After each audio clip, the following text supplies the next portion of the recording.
Hello and welcome to the podcast 10 Lessons It Took Me 50 Years to Learn, where we provide shortcuts to excellence by dispensing wisdom, not just information or mere fact, to an international audience of rising executives. My name is Duff Watkins and I'm your host. This podcast is sponsored by Professional Development Forum, which helps young professionals of any age accelerate their performance in the modern workplace. In this podcast, you'll hear honest, practical insights that you cannot learn from any textbook because there are 10 lessons it took 50 years to learn. Today's guest is Alan Haselden. Alan, welcome to the show. Thanks, Duff. Alan, you're currently a politician, and we'll come to that in a second. But before that, you are the managing director, Asia Pacific, for a business of Enpro Industries. Yep. For our listeners, Enpro Industries is one of those large American multinational billion-dollar companies that make applied engineering products. And Alan can't say this, but I can because it's my podcast. When he was managing director of the business in Asia Pacific, it was the jewel in the crown of the international subsidiaries. And then when he left, it's not. I'm just saying, okay, I'll let the listeners connect the dots, but okay. So now currently you're a politician, and not just a politician, but a local politician. So that's my first question. What, the political intrigues and the machinations of being a senior executive in a transnational corporation were not stimulating enough for you, and you need a little more spice in your life? What's with the politics? You know, Duff, it's funny, but often it's serendipity at work. I think from way back, was always intrigued by the political process in democracy, and I got immersed in corporate life, and that was the focus of everything. And then when I finished full-time work with Enpro, just an opportunity came along, and I seized it. And I have to tell you, it's been fascinating. People in everything you've ever read or heard of or thought about politics is all true. I'm in local government, but I can tell you, it's no different to state or federal government. Is it much different from the corporate life? Yeah, it is, Duff, because you can't choose your colleagues. You can't. Yeah, it is. You're just thrown into work with a bunch of people from just across the personality spectrum, across the skills spectrum, and it has to work, because if it doesn't work, it becomes very, very dysfunctional very, very quickly, and that's what the media thrives on. Fortunately, I'm in a local government area where somehow we've managed to remain cordial and I believe quite effective. But it's certainly different to corporate life, I can tell you. Well, they say all politics is local, and some of the stories you've told me really affirm that to my mind. But yeah, that's true too. Well, question number 2, before we get to the 10 lessons, do you remember the very first business lesson that you learned? Vividly, Duff. It was the first role I ever had as a general manager. My background is engineering, and I came up through doing engineering things. And then I became, as engineers frequently do, they evolve into executive roles. And my first job was as the general manager of a company in the fluid power industry. And I had a non-performer. And the very first lesson, when you first posed this question to me, the thing that came right back to my mind, let's call the guy Mike for want of a name, was how I just knew that I had to get rid of this guy very, very quickly. He was a corrosive influence in the organization. And being a new general manager, new to the role, I was a bit wide-eyed, and it took me a few weeks, I have to say, to get on top of this. But when it was done and dusted, when it all worked out, it was the best thing that ever happened to that company, and a lesson I've never learned. You've got to get out corrosive influences in a business. Mm-hmm. Well, you, I guess I should point out, you, like me, are a migrant to Australia. You're from New Zealand. You have an engineering background. You have an MBA. You worked in a long business career. You worked multinationally in the Asia Pacific region. So what are 10 lessons it took you 50 years to learn? Let's start with number 1. Duff, you mentioned the multinational era, and that kind of reminds me of one of the truisms that I learned in business life, and that is that politeness and deference are universal. And I'll relate you an anecdote. I was with a fellow one night in Tokyo, and he was a San Francisco boy, and San Francisco is pretty worldly sort of a place to grow up and work in. And we were at a little tempura restaurant in Tokyo, and we were hosted there by our distributors in Japan. And what this fellow said to me with an earshot of these people about the inadequacy of the food and what he thought was and I have to tell you, being Japanese food, it was beautiful food. But he said, we had to go to Wendy's, and these people, it was really embarrassing. And it cemented with me, as if it needed cementing, that, just be aware of who you're with. Be polite to people. Don't big note yourself. And I use the word deference, but pay deference to people. Humbleness is a universal characteristic. So that's a lesson that I'd take away. Don't try and be something you're not, Duff. Well, civility, certainly in politics around the world, is something that ebbs and flows, comes and goes, and sometimes is lacking. Yeah. Okay. Civility. Point number two. By the way, you're using a different list than I have. So well, I guess it's the old story. Sometimes your thought process segue into something else. Okay. Going back to hopefully my list, one of the early things that I learned in life was the importance of an organization chart. And I mean, that can sound trite, but people, I was just talking to my daughter yesterday, and she's with a large multinational company, and she's got a guy in her organization that can't get his organization right. He's got 18 direct reports. And as we all know, that's too many. It's unworkable. It's impractical. And the beauty of an organization chart, not only does it make you crystallize as a leader your thoughts on how the business has got to be run, but it also, and very importantly, lets people in that organization chart, as well as yourself, know where they stand and where their responsibilities are. So organization charts are so easily glossed over. They should be visible. They should be constantly referred to. This is stuff that's been around for, ever since business was developed, but its importance is not diminished at all. Well, actually, a lot of what business adopts, the hierarchical system, was pioneered by the Roman army way back when. But what you're saying, as a former psychotherapist, what you're saying, an organizational chart does give people a feeling of certainty, where they stand, where they fit in. And I'll use the military example. I mean, because it's so obvious.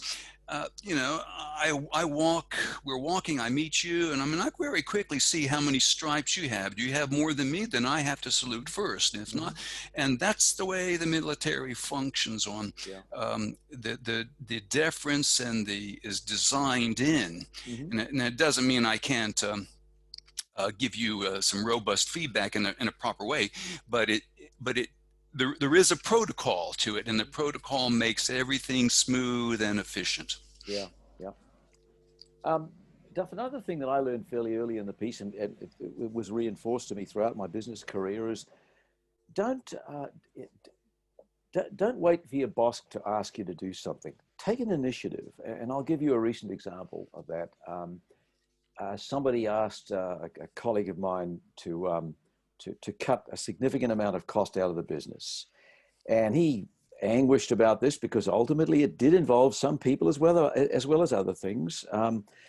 When it was done and dusted, he went to his boss and said, "Look, I have managed to achieve what you've asked for." And his boss said to him immediately, "Why did I have to ask you? If it was doable in the first place, why wasn't it your initiative?" And my colleague said that he really set him back in his heels because he knew that his boss was right in asking him that. So I guess my point is, the lesson that I learned was try and constantly look at the business.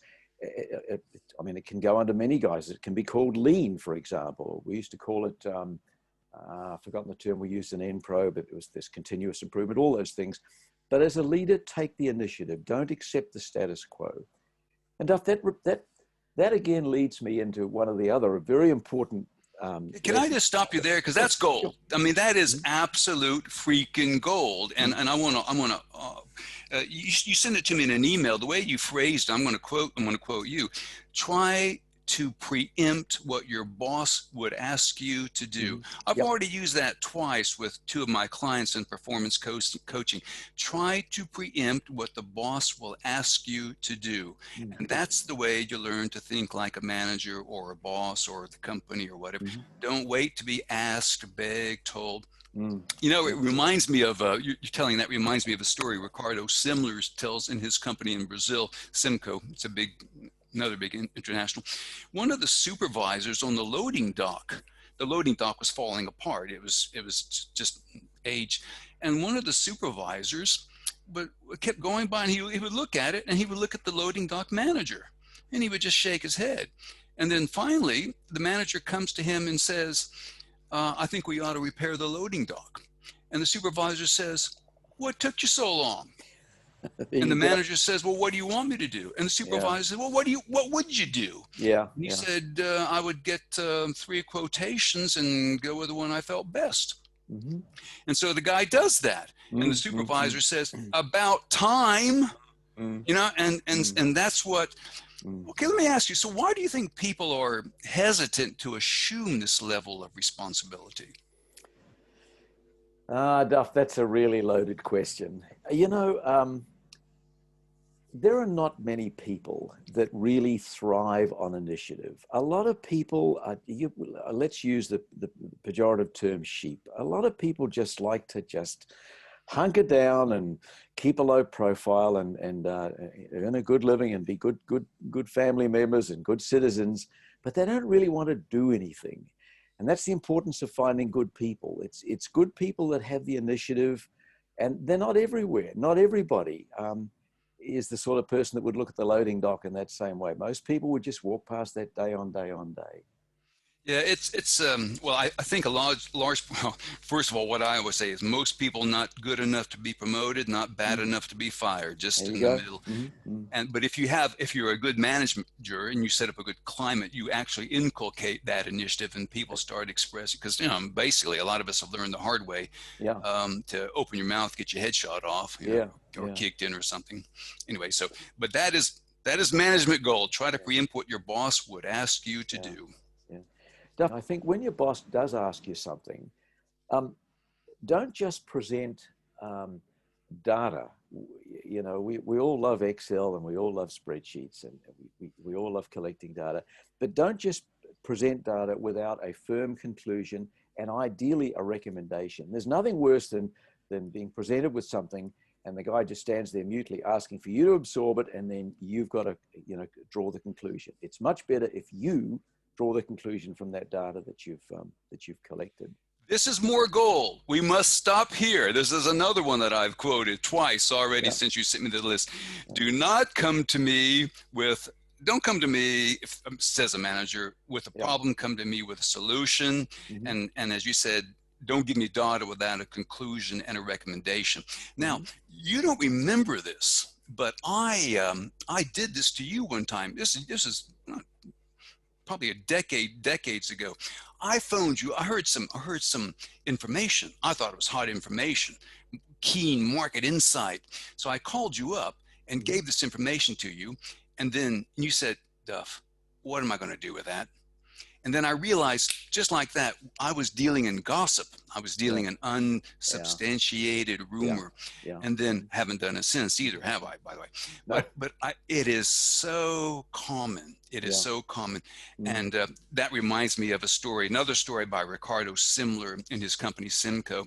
He had a young marketing guy, and they asked him about a business venture, and they wanted the marketing guy's plan and strategy. So the guy spends all week working on this big report. Then he presents it to Ricardo Simler, this big bound report, color graphics and stuff.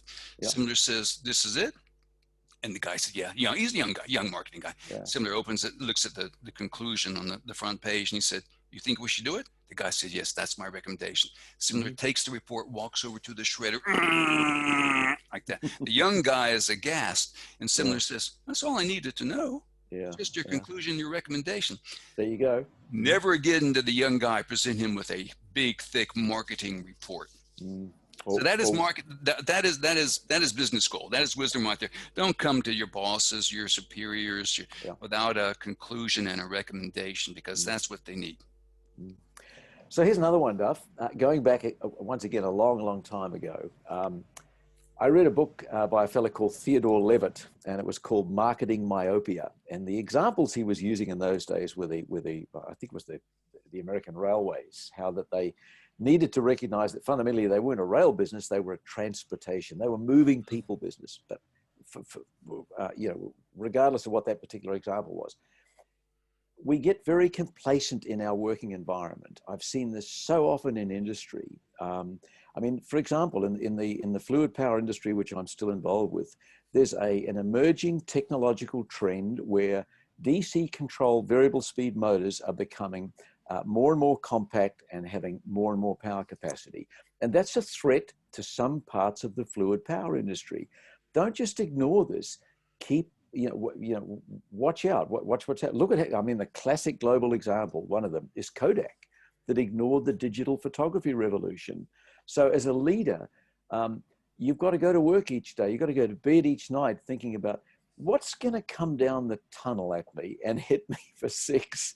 What's the disruptive technology? The board I'm on now, we do talk about this constantly because I mean, look at the way drones are transforming society generally. So I think marketing myopia, don't become so comfortable in your business, in your working environment, that you stop thinking about what's happening outside. Because it is happening outside, whether you see it or not. Betcha. You betcha. You're talking about Theodore Levitt. Ted Levitt is a Harvard professor, marketing guru, marketing legend. I'm sure he's long since retired, but he is. If people are not familiar with Ted Levitt's work, you mentioned Marketing Myopia. The book I read was the Marketing Imagination. You read those books and it'll change your notion of business, because does. That's how powerful his stuff is. Yeah, for sure. Well, and so you're quite right. I mean, if you're locked into the status quo, that's not good. No, you just don't see it. Hey, but going back to my earlier comment about people, and I suppose reflecting on my list that I gave you, in the same way that you've got to identify and weed out non-performers, disruptors, people like that, equally, in fact, probably even more importantly, you've got to treasure your real contributors. There are people... What, bury them for future, disinter them later? No, I didn't mean that by treasure them. Okay. No, I mean, not inter them, treasure them. Acknowledge who they are, acknowledge the contribution they're making to the business and to your life, and look after them. Somehow you've got to find a way. There's always a group of people in your wider sphere of business colleagues that are better contributors than others, and they're pivotal in the success of a business.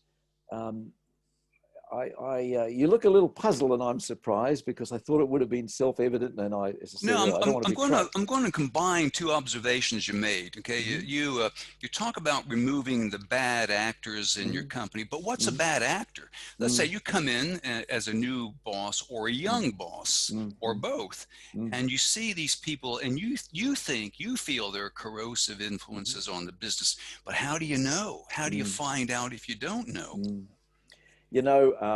Sometimes stuff you don't know till after the event. And that probably brings me to another one of the things that I learned quite in life. I suppose as a human, as much as a boss, sometimes you should be guided by your gut. Human gut instinct is actually quite powerful. I think women probably have it better than men do. So I'm reminded. But sometimes you just develop a gut instinct about. And I'm sure the psychologists would point to a lot of subtle cues, whether it's eye contact or whatever it is. But there are people in an organization that will behind your back be white-anting you, by denigrating your perhaps your promotion or your appointment. Perhaps they aspired to it themselves, and you only really know in some instances when they're gone, what the impact was. And then people will come to you and say, I'm glad you did that because this and this and this was happening.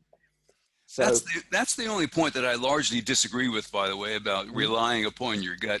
Although you're mm, quite right, when you have a visceral impression, basically it means you're subconsciously picking up something, and you're quite. It isn't that women are better than men; it's just they have sort of a different wavelength, sure, yeah, and yeah, it's to get a female opinion on something to me is very crucial because I just know. I don't know, maybe I'm on AM or they're on FM, but mm, they're mm, simply on a different wavelength. And yeah, it's important to me to yeah, get a female input so we have a broad sure, range. absolutely, yeah. And so when you have a gut or a visceral reaction, you're Mm-hmm. picking up something. And so I Mm-hmm. always say, do pay attention to it. You may not act on it Mm, mm, because mm. that's why you have this big part of the brain in the front. It's processes those visceral reactions, Mm, but do pay attention to it. Don't ignore it.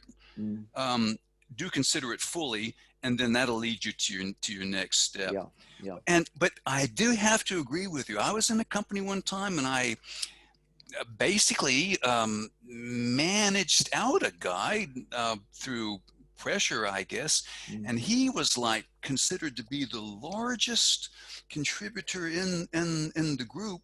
mm, And I remember I couldn't eat for 3 days. I did not eat for 3 days, Alan. I mm, was so distraught. What have I done? mm, And as soon as he left, seemed like within a week, the operation started to grow. mm. I mean, just grow almost weekly after that. Yeah, that's And what it happens. eventually, I remember the numbers, there's Mm, 123% growth mm, within a matter of months mm, after his departure. Yeah, you're quite right. Sometimes, well, I guess there's no guarantee of the mm. decisions you make. So you No, just do of what you think is course there best. isn't. Yeah. And I guess stuff that leads to another observation, and that's one of conviction, that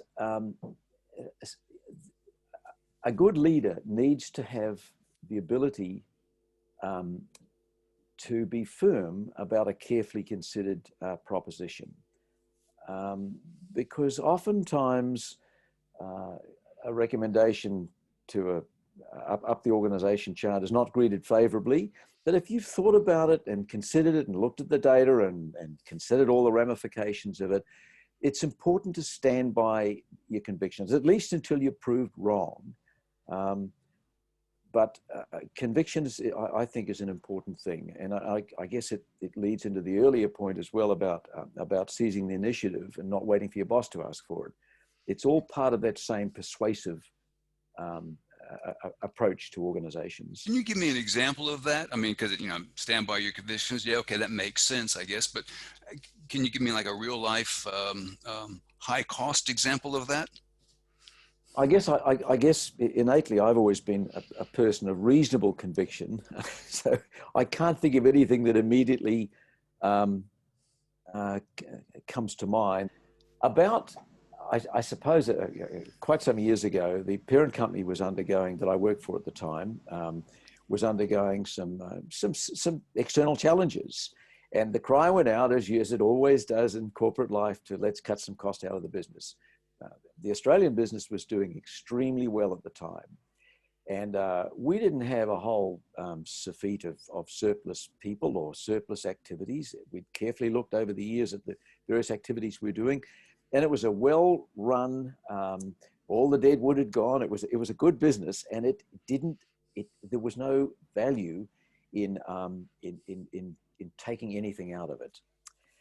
And this became a very contentious point. And I felt very, very strongly that all we would do would be if we started to cut costs in the Australian business, we'd be ultimately eroding value. And that was a challenging time. I mean, we did this by video conference successively over a week. Every week I'd sit down on a Friday afternoon and my boss would be saying, you've got to do this, you've got to do that. And I didn't. And until one day, somebody leaned over to my boss, and there was a piece of paper that was obviously displayed below the desktop that I couldn't see. And then my boss sat up and said, let's just take a rain check on this and we'll hold this for 3 months. So it was only because I'd held firmly to my convictions against pretty intense pressure over a protracted period that I won the battle, and I was ultimately, we were proven right. We continued to be a successful operator. I think I remember that, and I'll tell you why I remember that time. This was a decade plus ago, and we were friends then, and I think I might have even been in your office at one time. But what I was impressed with, sticking to your convictions is one thing, but managing upwards and conveying that conviction is a different thing entirely. And I observed that you had the political skill and the emotional smarts to do that in a way that they just didn't fire your sorry ass right there on the spot, which is always an option, by the way. It's always a risk. You don't underestimate that. So that takes real skill. That political the conveying of information that they don't want to hear in a way that is acceptable and maybe even persuasive to them. Now this leads me to a question. I just came to me as you were speaking. Okay, you're the senior guy. How do you discern people who are giving you information? They're coming to you with the conclusions and the recommendations that you want. Maybe they're telling you things that you want to hear. Maybe they're just sucking up. Maybe they're just kissing ass. How do you discern between those people and the ones who honestly, legitimately, like you, are sticking to their convictions and telling you stuff that you just don't want to hear? How do you tell the difference? Duff, maybe all managers need degrees in psychology, because honestly, I don't know the answer to that. I just know that with the wisdom of years and experience, you learn to discern. You learn to discern the differences between good people, indifferent people, and flat out bad people. I'm sure there are reams of texts about this, but I'm not privy to that knowledge. When I think back to all of the people that I've worked with over the years, with the benefit of hindsight now, I can put them all in slots in terms of the good, the bad, and the downright indifferent. Well, I can remember one in particular that you were pretty high on. Turned out to be a snake in the grass, if I recall correctly. Yep. And I mean, he had us all fooled. I believe it's fair to say. Well, and I suppose that's an interesting parallel with politics, because that's what happens in politics as well. You have history is replete with individuals who've risen to the top of the political tree, who've got some highly undesirable characteristics, whether they be megalomania or whatever they are. That's just humanity, and a business is a medley. It's a mix of human beings from all walks of life. Look, it's I read many years ago, there was a Harvard Business Review article about general management. And the thrust of the article was that, and I can't remember who the author was, but he said that for all the texts that have been written, all the studies that have been written on the science, the modern science of management, the reality is when the manager walks in to his office or wherever he is each day, he is confronted, despite the best of his intentions and planning, he is confronted by a maelstrom of unforeseen events, large and small. And it's very, very true, Duff. One of my bosses said to me very early in the piece, how important do you think, he said to me once, it's a guy I work for in New Zealand, he said, what do you think the most important characteristic of a manager is, of a successful manager? And I said, I'm a young guy at this stage. I'm in my late 20s. And I said, I don't know. He's got to be a good leader, He said, no. He said, you've got to be, he said, it's intelligence. And I said, well, that sounds a little bit egotistical. He said, if you don't have intelligence, you're unable to absorb this maelstrom of stuff that's coming at you.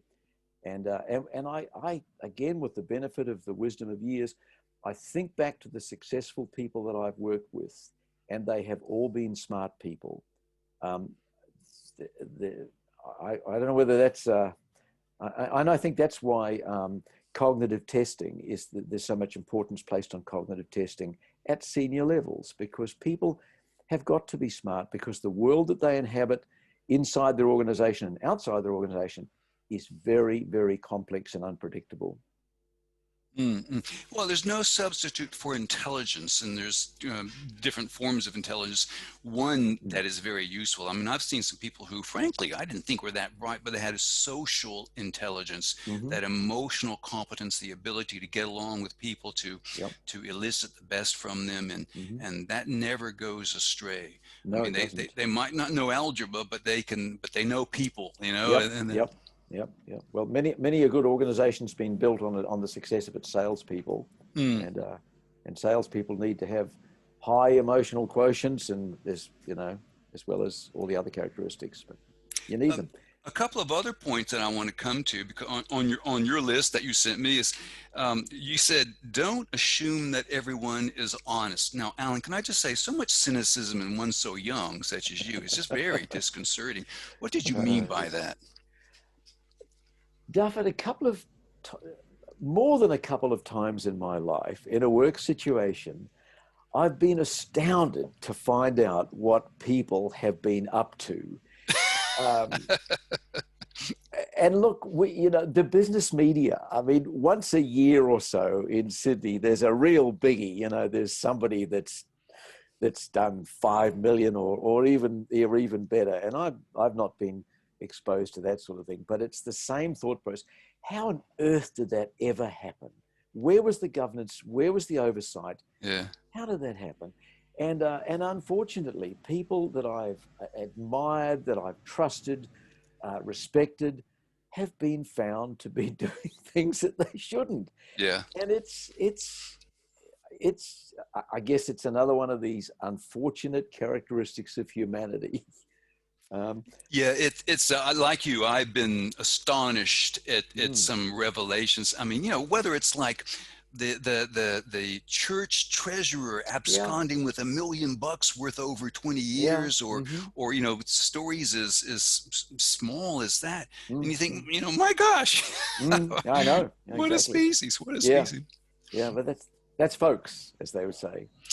And so I guess it points out to the fact that you're right. I mean.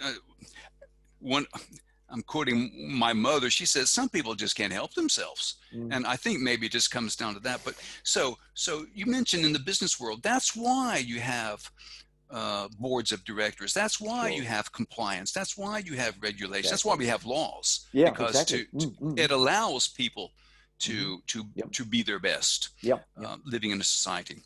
Yeah, we have on council, we have an audit committee. So we kind of oversee the auditors, if you like. And we because auditors in a large organization can only look at a small window of the business. They can only look at data that's in front of them, or that they're allowed access to. Auditors don't always know where to look. I often would say to people that if you're a good manager, walk into and this is in the days of offices and in trays, but the thinking applies everywhere. Just have a look at what's at the bottom of the in tray. Do it casually, do it openly, but what's at the bottom of that in tray? What's been overlooked that should have been attended to? It's all part of the process of scrutiny and awareness. Another story of mine, Duff, a colleague I went through university with, we both did engineering, and he ended up running a significant manufacturing business. And I visited him one day and opened his door. He had a nice large office. His desk was empty. There was just nothing on it. There was a picture of his kids. There was there was nothing. And in contrast, of course, you know people with desks that are just piled with stuff, but you think, how can anybody possibly winnow their way through that?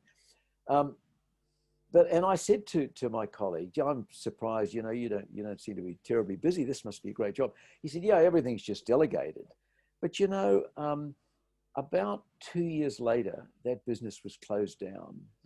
It just lost its way. And I think back, and I think one of the reasons for that, because I wasn't in it, I wasn't privy to the reasons, but one of the reasons was that he just he didn't have his finger on the pulse as to what was happening, either in the wider operating environment, or most importantly, what was happening inside his own factory and manufacturing unit.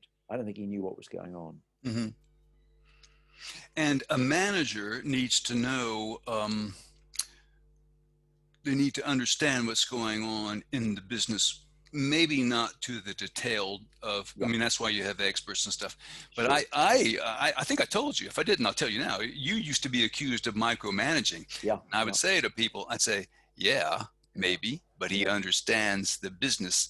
Mm. And what you need to understand is when you're the senior executive Mm-hmm, and your mm-hmm. boss overseas calls you up, Yeah. is that you need to understand the Mm-hmm. business in order to confer with him, because Exactly. you don't want to be shrugging your shoulders and say, well, I don't know. I Yeah, mean, what the EBIT is, or what the sales are, or yeah, what the inventory beats yeah. me. You know, And that and doesn't. and again, Duff, drawing this parallel with the political world, look what happens in the media when a minister in a delicate situation is accused of not being on top of his portfolio. We've had some of this with the pandemic. I mean, here are government ministers in Australia and elsewhere that when the media scrutinize what they're doing, these guys are not on top of the detail. They don't know what's going on. So Whereas I think, how could they possibly know what's going on in this I community in a remote part of the state? It seems unfair, but as you're pointing out, that's what they're there for, and that's what they yeah get paid to do. yeah. And this thing up here, Duff, this thing inside our cranium is a pretty powerful bit of random access memory, and it has a huge storage ability. You've got to know what's going on, otherwise you shouldn't be in charge of the operation. Mm-mm. One last, well, for me, one last point that you made. I don't know. I think you might have touched upon it, but you wrote, never assume that everyone views the world the same way you do. Again, if the other bits were gold, that's platinum right there. Mm-hmm, How mm-hmm. did you learn that? You know, many years ago, I was an engineer running a fabrication plant, and we were manufacturing a thing called a suction heater, and it had some bolt up joints in it, and we're having trouble sealing this thing. It wouldn't work under pressure test, and the guys that were building it, the guys that we relied on to construct this thing to high standards to make it work, I thought, got it. They knew what we were trying to achieve. And there was a fella down there, and he had an 8-inch or a 10-inch shifting spanner, a crescent spanner. And he had it on this nut, and he was straining on this thing. And there was something about the look on the guy's face. Maybe it was the muscles on his forearm. I don't know. But something said, do you mind? And he took his hand off the spanner, and he'd stripped the thread. Mm-hmm, mm-hmm. So it just fell out, it just fell over. So, you assume that he knew what a tight bolt was, and that he understood the importance of why this bolt had to be tight, but he didn't. He was off on his own little tangent. And I can shut my eyes and I can picture myself back in that factory, this very minute. But people don't look. We all look at the world in a different way. We all have our perspectives on things. I mean, that's why people fight all the time, because they're things. So but acknowledge it. Don't assume that everybody has the same value system, has the same desires. Just because we're all different. And again, to your point, you know who said that in a memorable way? Herb Cohen is perhaps one of the more famous negotiators.